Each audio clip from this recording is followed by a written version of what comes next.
Hello guys, ओमानमा पानी परेर यस्तो हुन्छ। 1 घन्टा पानी पऱ्यो भने धेरै पनि चाहिने, 1 घन्टा मजाले पानी पऱ्यो भने यस्तो आउँछ। सोच्ने ठाउँ नै छैन। अनि पानी यो वादी भन्छ खोलालाई, यहाँ चाहिँ वादी आइहाल्छ।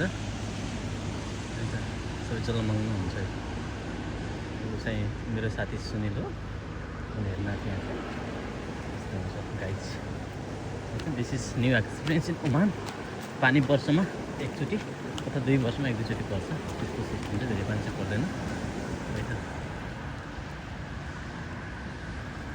सुनिल खतरा परेछ है। त्यो त कार त बगिहाल्छ भाइ त्यहाँको त। यहाँ आएको हामी आएको है हो। यो सबै समुद्रमा जान्छ होला नि। त्यसैले मैले भनेको थिएँ त्यहाँ रिस्क नलिउँ भनेर। कार रिस्क लिँदै भन्थ्यो त ठुलै छ नि भाइ।